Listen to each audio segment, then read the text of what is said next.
Ante todo quiero dar gracias a nuestro buen y gran Señor por permitirme estar con ustedes el día de hoy. Para mí es un gran privilegio. Quiero dar gracias al Dr. Samuel Renihan por su amabilidad y hospitabilidad y amor en el Señor. Quiero también extender mi gratitud a todos los ancianos de la Iglesia Bautista Reformada de la Trinidad aquí en La Mirada por esta amorosa invitación que me han extendido. Y queridos amigos y hermanos, por favor, créanme ustedes que soy consciente de la enorme responsabilidad que tengo de honrar al Señor y a la palabra del Señor. Para mí no solamente es un privilegio, sino que es una gran, inmensa responsabilidad ocupar este púlpito en la mañana de hoy para traer a vuestra consideración estas cuestiones. Así que, queridos hermanos, quiera Dios concederme la gracia para esta tarea, quiera Dios bendecir su iglesia por medio de todo lo que se hable el día de hoy y el día de mañana también, y quiera sobre todas las cosas el Señor edificar a sus santos, desafiarnos a todos a la obediencia y corregir, si es el caso, cualquier mal o deficiente concepto que nosotros podamos tener al respecto de la iglesia del Señor y de su membresía. Así que, delante del Señor y con gran temor y temblor, me dijo a ustedes en esta mañana, mis amados hermanos. Antes de dar comienzo a esta sesión, quiero compartir con ustedes dos palabras de advertencia.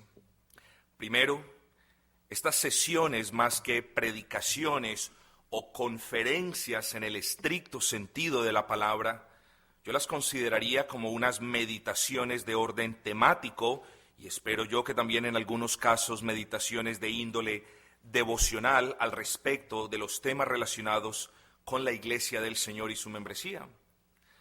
Segundo, en virtud del corto tiempo con el que contamos, estas ponencias no tendrán en cuenta todos y cada uno de los posibles aspectos de los que podríamos hablar cuando estudiamos en detalle la doctrina de la iglesia del Señor.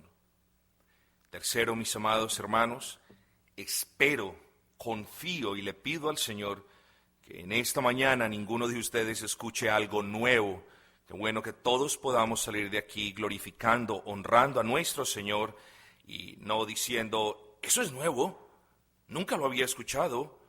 Entonces, hermanos, quiere el Señor concederme pues la gracia para que juntos honremos el nombre de nuestro buen Dios y Señor y seamos edificados como iglesia.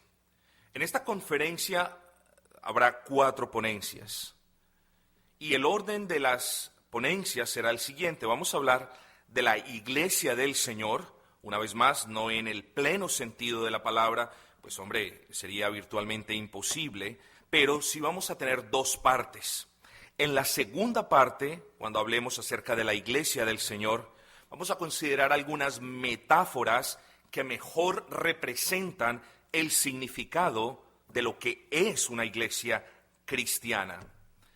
En tercer lugar, vamos a hablar, espero yo, hasta cierto nivel, de lo que significa el amor entre los miembros de una iglesia cristiana y de las órdenes apostólicas que hay para cada uno de los miembros en la Escritura. Y es muy importante, queridos amigos y hermanos, que nosotros prestemos atención porque espero yo, hermanos, desafiarlos en el amor del Señor, por supuesto, por medio de su bendita palabra, a que nos continuemos reformando conforme la palabra del Señor.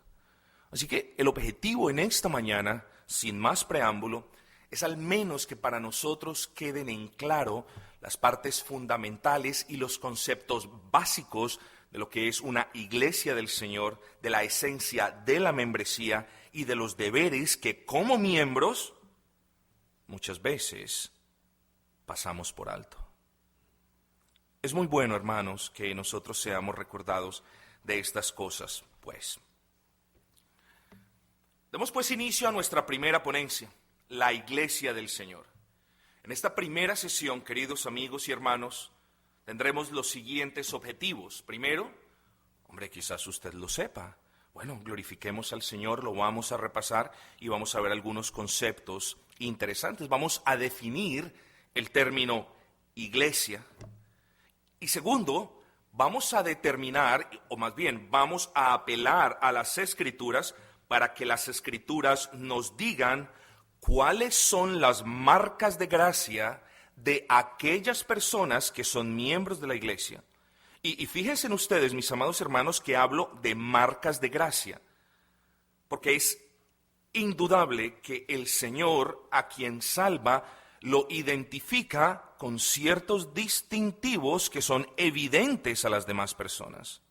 Lo que les quiero decir, hermanos, es que como en Antioquía, las personas no se llamaron a sí mismos cristianos, dice la Escritura, sino que fueron llamados cristianos. Era evidente que el Señor había obrado en sus corazones, había obrado en sus vidas, y las otras personas pudieron testificar acerca de estos cambios, de esta obra de carácter divino en el corazón humano. Así que, hermanos, definamos entonces qué quiere decir la Escritura cuando habla de la palabra iglesia. Y yo creo que no es sorpresa, todos nosotros sabemos que la palabra en el original griego es eclesia. Y sencillamente esa palabra eclesia significa una asamblea de personas, una reunión de personas, un tumulto de personas. Es así de sencillo, eso significa un tumulto, una asamblea, una congregación, simplemente personas reunidas. Ese es el uso general que se le daba a la palabra griega eclesia en el primer siglo, sin cuestionamiento alguno. Y en virtud del poco tiempo que tenemos, mis amados hermanos, yo les voy a leer los pasajes de la Escritura, esperando que quienes ustedes estén tomando notas, pues los anoten, pero para agilizar, que tenemos bastante material por cubrir.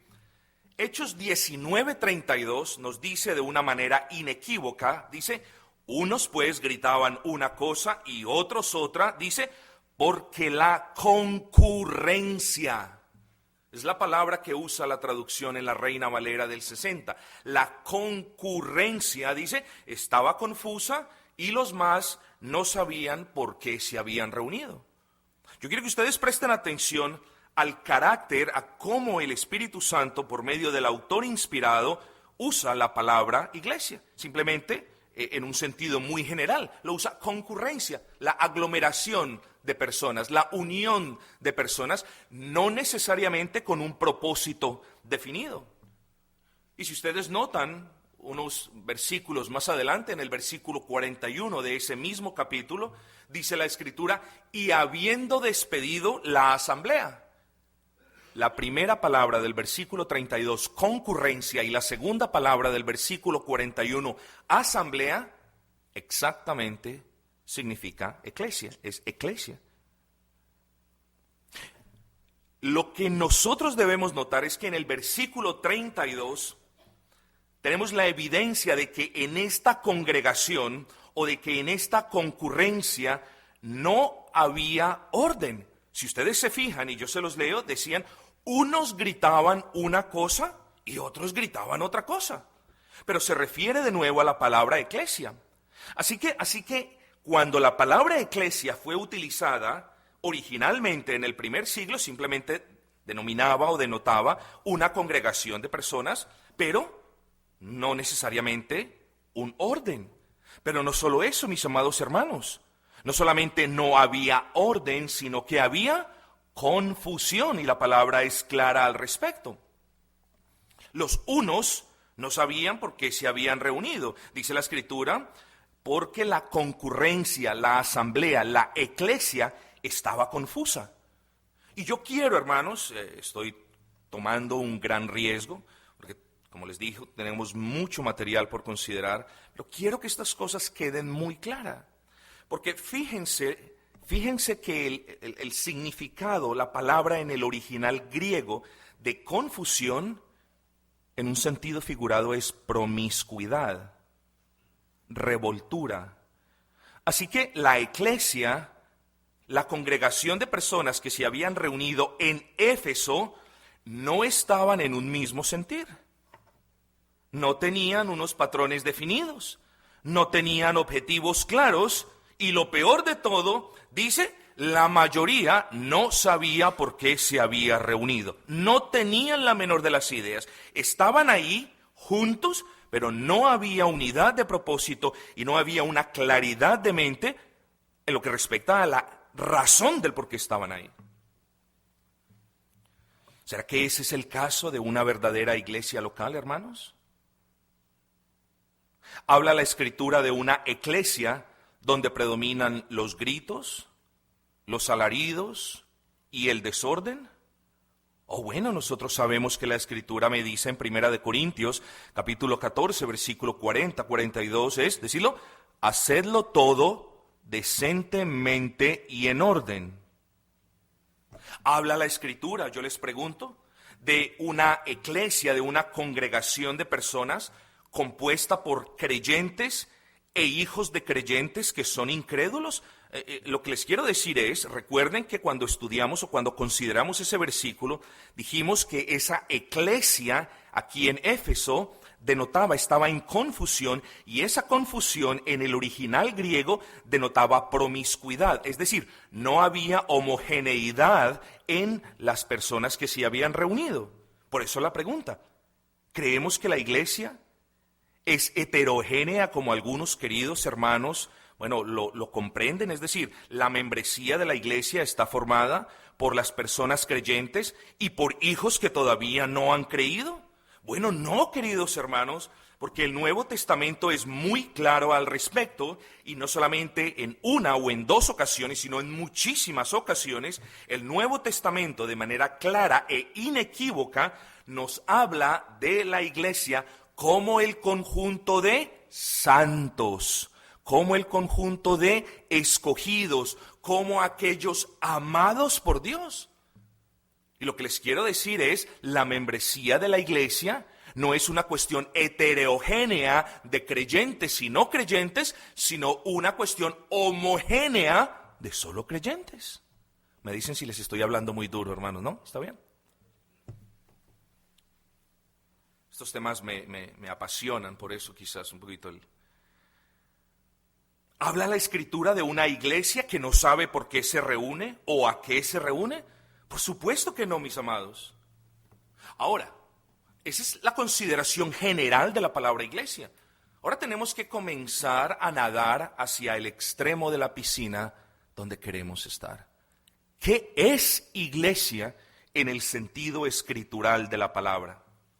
Bueno, lo primero que les tengo que decir es que la palabra eclesia, en el sentido bíblico escritural de la palabra, continúa proyectando una idea de asamblea o de congregación o de reunión, pero, tengámoslo presente, a diferencia de aquellas personas que se juntaban sin orden o sin propósito alguno, la palabra eclesia comienza a ser usada en el Nuevo Testamento para referirse a grupos de personas en ciertas localidades específicas, organizados bajo cierto orden y que se reunían con propósitos definidos. Es muy importante que nosotros tengamos este concepto en claro. Repito, en el contexto del Nuevo Testamento, la Escritura se refiere o comienza a referirse a la eclesia para hacer alusión a grupos de personas, hasta ahí vamos bien, a grupos de personas reunidos en ciertas partes, organizados bajo cierto orden y con propósitos claros y definidos. Hermanos, y sin entrar en un estudio etimológico o histórico de la palabra eclesia, y sin repetir la diferencia entre iglesia universal e iglesia local, que estoy seguro todos ustedes conocen, yo propongo que nos concentremos y nos enfoquemos la palabra eclesia desde una perspectiva local. Y vamos a usar la siguiente definición a lo largo de esta conferencia, porque creo que es una definición no solo escritural, Creo que es una definición muy práctica y también es la definición quizás comúnmente más aceptada por nosotros, quienes nos llamamos bautistas particulares o reformados. Así que, de una manera muy mnemotécnica, de una manera que lo podamos memorizar, yo sugiero que usted considere la siguiente definición de iglesia que vamos a utilizar en todo el día. La iglesia local, entonces, es la asamblea, la reunión, la congregación de un grupo de creyentes que se reúnen bajo un cierto orden, que se reúnen con propósitos definidos y que son gobernados por la palabra de Dios. Note usted, primero quiero dejar en claro, somos una asamblea de creyentes, esto por la gracia del Señor. Nos reunimos con un orden. Nuestra adoración es regulada en su totalidad por el principio regulativo de la adoración. Nos reunimos con objetivos definidos y nos reunimos porque voluntariamente queremos ser gobernados por Dios por medio de su palabra revelada. Y esa es la Biblia, mis amados. Así que vamos a considerar la composición. Mire usted. Vamos a considerar la composición. Vamos, este es el típico ejemplo de la cebolla, que le llamamos en Colombia la cebolla de huevo, porque tiene una forma blanca, y vamos pelando y vamos adentrándonos hacia la esencia. La iglesia es, lo primero que quiero decir, una asamblea de creyentes. ¿De dónde nosotros concluimos eso? Existen una multitud de versículos que prueban que las iglesias estaban constituidas por personas que evidenciaban las marcas de gracia de Dios en ellos. Y mis amados hermanos, no quiero ser ni petulante, ni condescendiente, ni ninguna de estas cosas, pero es evidente y podría pasar todo el resto de la tarde probando que la iglesia solo se constituye de creyentes.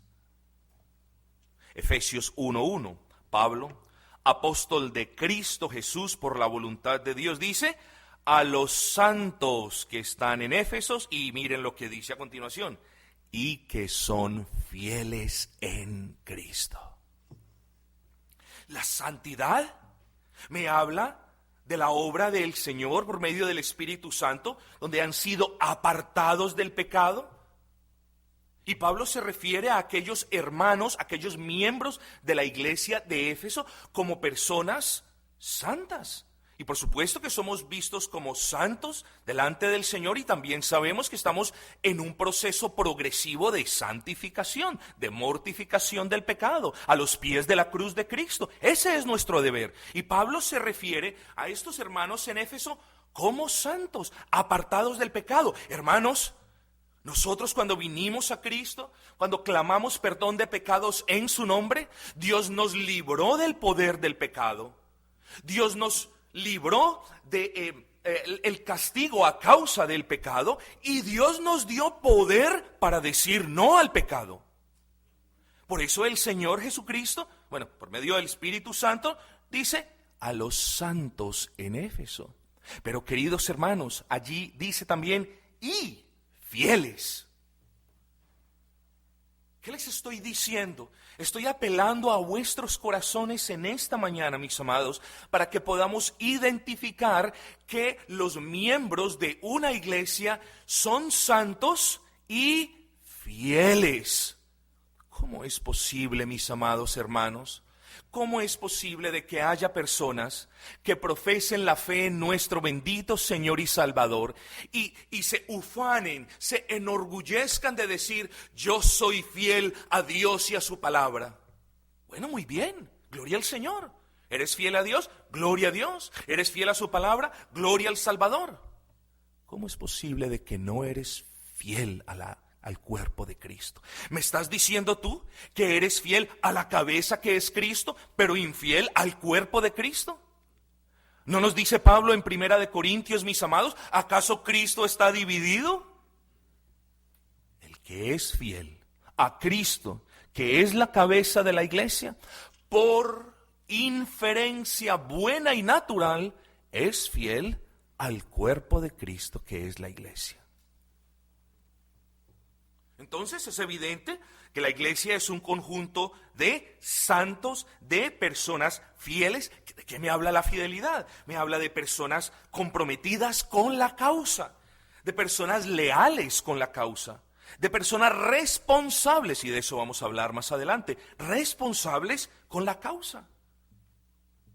Colosenses 1:2 me dice, de nuevo, a los santos y fieles hermanos. Me está hablando de una membresía. ¿Quiénes la componen? Los hermanos. ¿Cómo eran los hermanos? De nuevo, santos y fieles. Pero yo quiero que nosotros vamos y ahondemos un poco en estas consideraciones. Deseo que observemos lo que muchos consideran la primera inclusión pública a la membresía de una iglesia local. ¿Dónde sucedió? En Pentecostés. ¿Quiénes fueron añadidos a la iglesia local?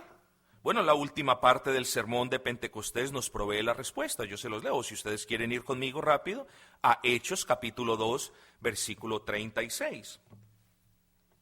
Dice, sepa pues, ciertísimamente toda la casa de Israel, que a este Jesús a quien vosotros crucificasteis, Dios le ha hecho Señor y Cristo.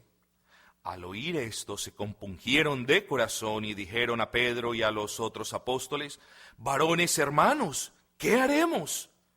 Pedro les dijo, arrepentíos y bautícese cada uno de vosotros en el nombre de Jesucristo para perdón de los pecados y recibiréis el don del Espíritu Santo. Versículo 40, y con muchas otras palabras testificaba solemnemente y les exhortaba diciendo, sed salvos de esta perversa generación. Este es el versículo clave, mis amados, el 41. Dice, así que los que recibieron su palabra fueron bautizados y se añadieron aquel día como 3,000 personas. Yo quiero, mis amados hermanos, que ustedes sigan conmigo este sencillo pero útil razonamiento. Este razonamiento consta de preguntas. ¿Cuántos fueron añadidos? 3,000 personas. Escuche bien, no fueron añadidos todos los que estaban presentes. Solamente la palabra es clara. De quienes estaban allí presentes, 3,000 fueron añadidos. ¿A qué fueron añadidos? Porque la palabra añadir, tenemos que tener la idea claro. Añadir es poner algo junto a otra. Bueno, no tanto junto, en otra. Unir, juntar, sumar, para que sea el producto final la unidad de las dos cosas que fueron añadidas. ¿A qué fueron añadidas, mis amados hermanos? Fueron añadidos al grupo de 120 creyentes que ya se había establecido en Jerusalén con el propósito de adorar al Señor. Ustedes saben, habían 120 personas en el día de Pentecostés. Pedro entonces se para, proclama el Evangelio. De toda la multitud, 3,000 fueron añadidos a ese grupo de 120. Hermanos, ¿quiénes fueron añadidos? Bueno, la Escritura me dice, los que fueron bautizados fueron añadidos. Ahora la pregunta es, ¿quiénes fueron bautizados? Esto es importante. Los que recibieron la palabra. ¿Qué era lo que decía esa palabra? Hermanos, si ustedes se fijan en el versículo, dice, arrepentíos y bautícese cada uno en el nombre de Cristo. Yo aquí quiero detenerme un momento. Lo que esta palabra estaba diciendo era, arrepentíos y bautícese cada uno en el nombre de Cristo. Entonces aquí vienen muchas personas y dicen, bueno, pero no me habla del arrepentimiento. Sí, no me habla de la fe. Dice arrepentíos y bautícese. ¿Dónde está la fe? ¿Ustedes creen, mis amados hermanos, que el apóstol Pedro estuviese promulgando un bautismo regeneracional o cuestiones de ese estilo.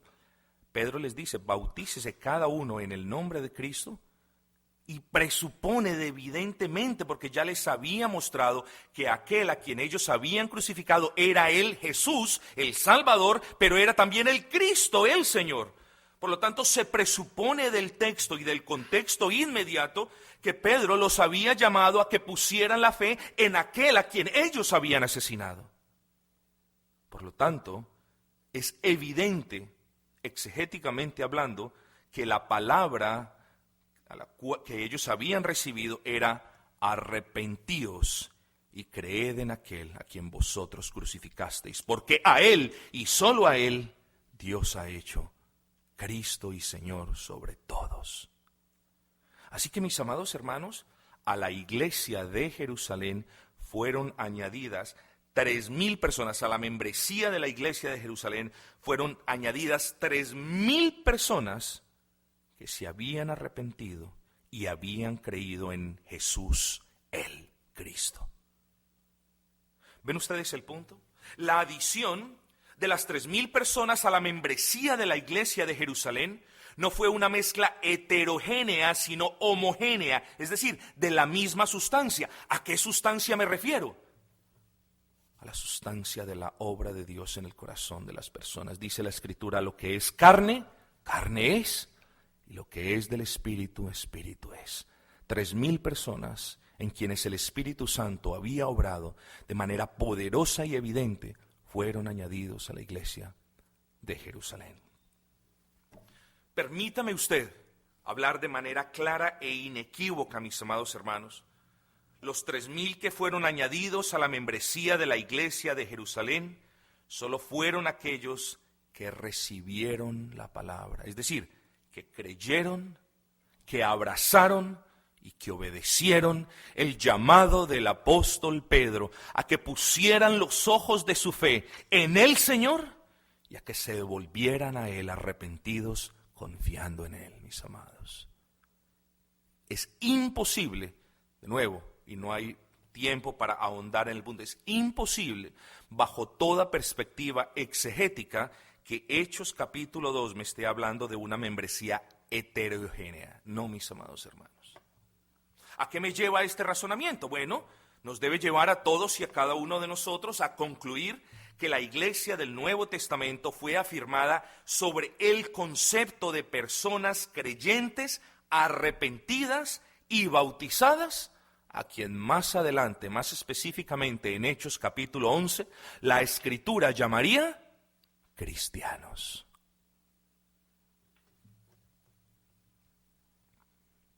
Segundo, y aquí, hermanos, es donde yo les pido que tengan paciencia para seguir el razonamiento, que es de suprema importancia que nosotros tengamos esto en claro. Dijimos entonces, ustedes bien podrán recordar, que la iglesia, desde la perspectiva neotestamentaria y escritural, es el conjunto de cristianos reunidos con un cierto orden, reunidos con propósitos definidos y reunidos porque los gobierna o para que los gobierne Dios por medio de su palabra. Pero hermanos queridos, aquí tenemos que hacer un gran paréntesis y por eso les pido que estén conmigo, porque es menester que nosotros definamos, si ya hemos dicho que la iglesia la componen los creyentes, los cristianos, es necesario que nosotros aquí consideremos en detalle qué es un cristiano. Y tenemos un problema, mis amados. Tenemos un problema, y el problema es el mal uso dado por cientos de miles de personas a la palabra cristiano. Solamente para citarles un ejemplo. Lo digo con respeto, no lo digo diciendo nosotros somos mejores, no se me pasa por el corazón tal cosa. Pero los testigos de Jehová, ¿qué dicen? Somos cristianos, eso dicen ellos.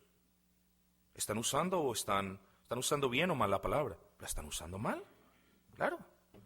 Hermanos, los amigos católicos también dicen nosotros somos cristianos. ¿Lo están usando bien o mal? La están usando mal. Pero mis amados hermanos, el punto es este. Como si estas cosas no fueran suficientes, no pocas iglesias cristianas usan muy mal esa palabra.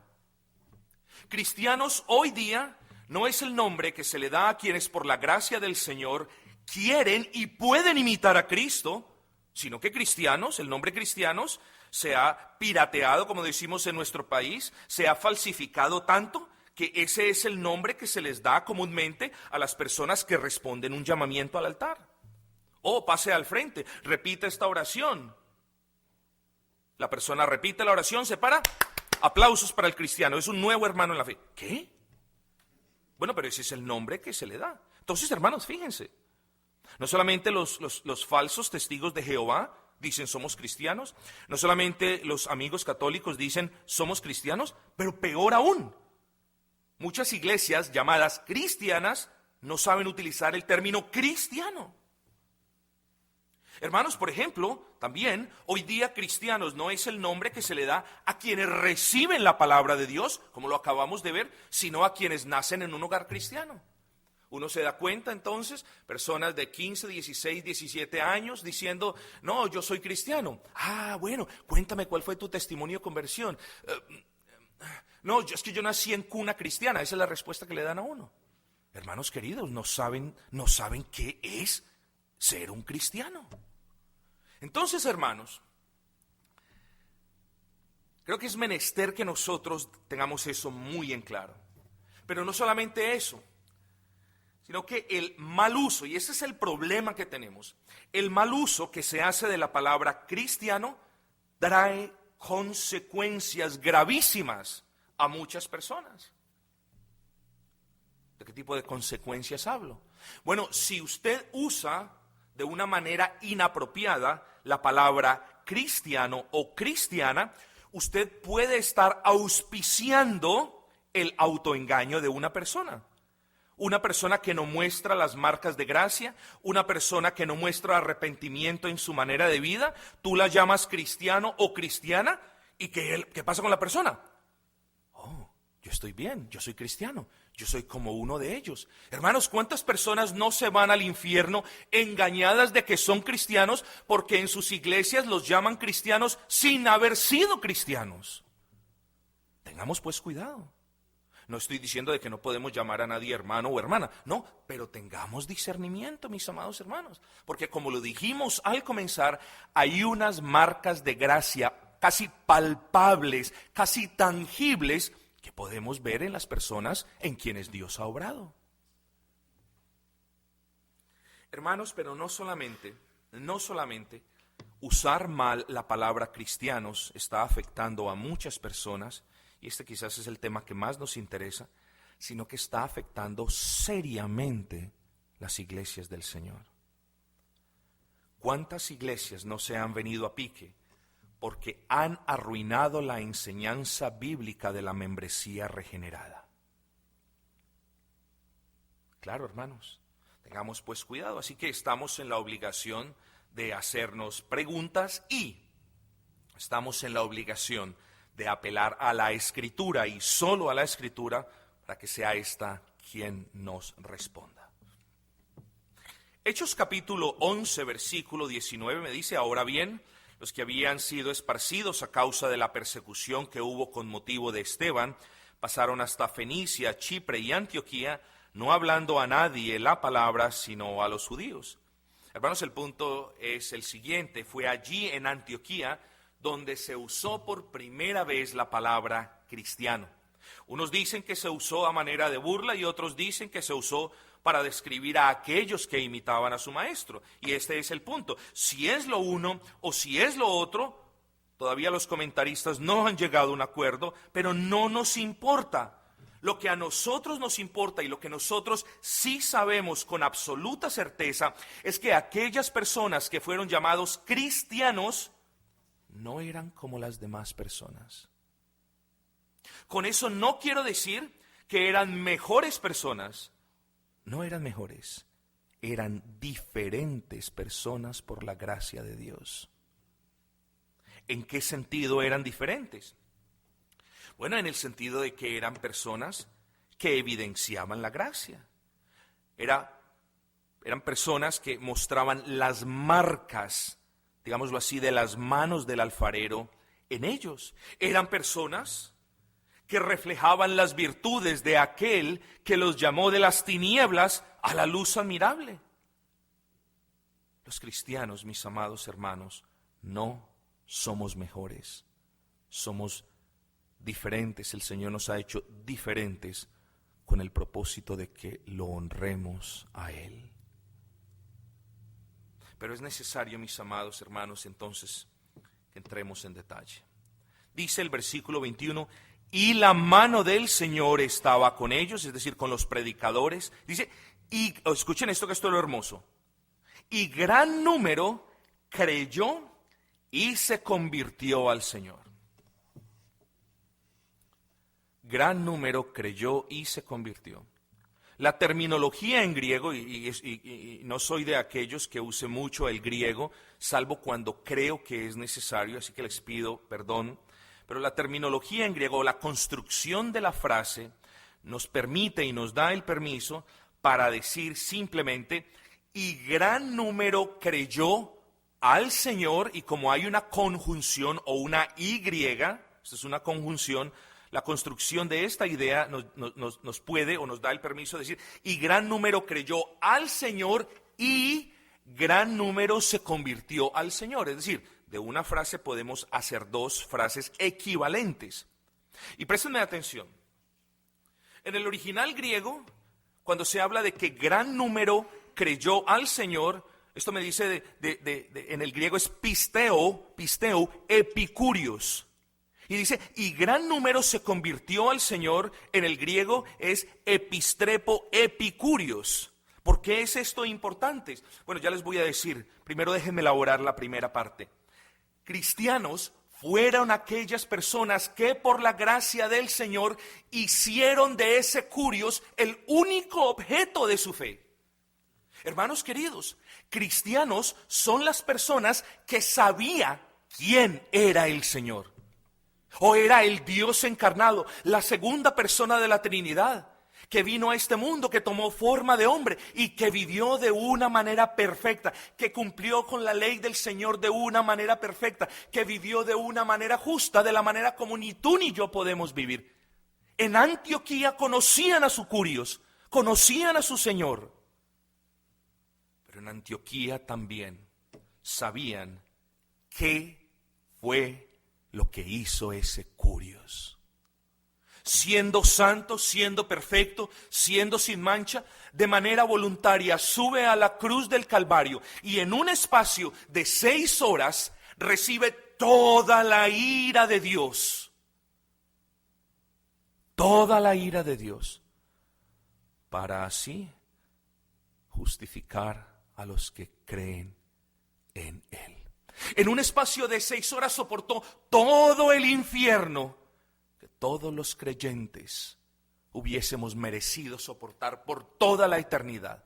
Ese curios subió a la cruz del Calvario y pagó el precio de nuestros pecados y nos redimió de nuestros pecados y nos hizo nuevas criaturas. Hermanos, en Antioquía sabían quién era ese curios, sabían qué era lo que él había hecho.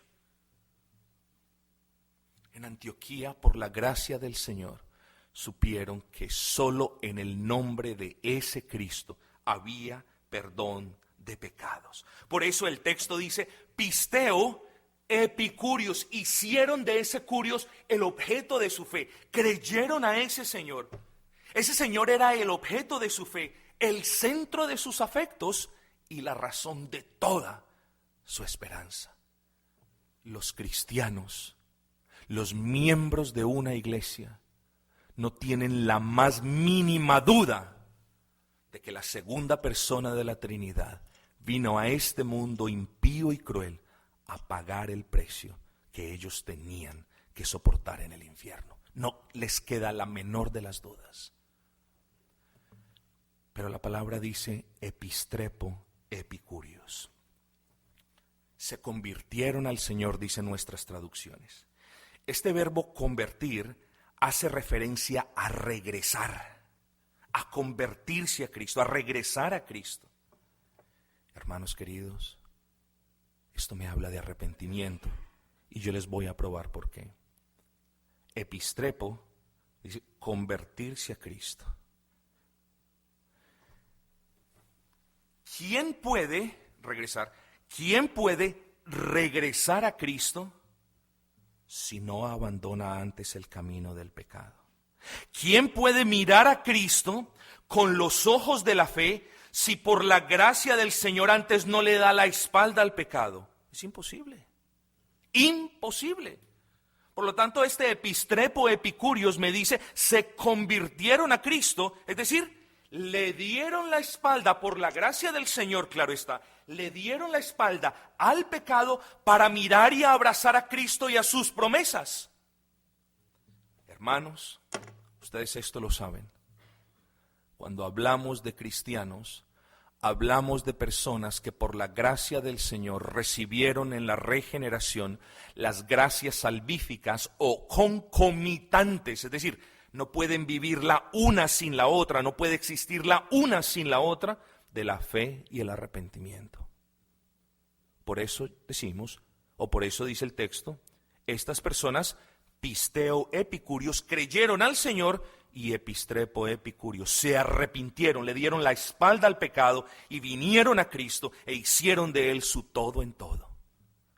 Esos son los cristianos, mis amados hermanos.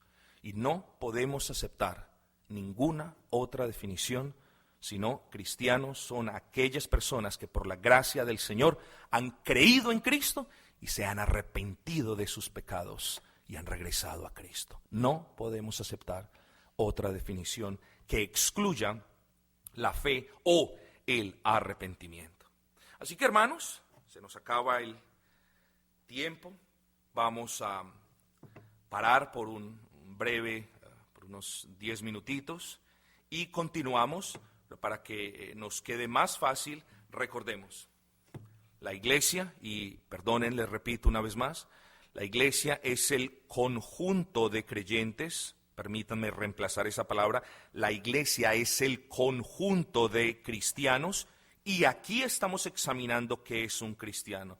Un cristiano es una persona que por la gracia del Señor ha creído, pisteo epicúreos, en Cristo y se ha arrepentido y ha regresado a Cristo. Ahora, cuando regresemos del break, vamos a ver entonces, hermanos, que cristianos no solamente son creyentes, no solamente son personas arrepentidas, sino personas fieles. Gracias.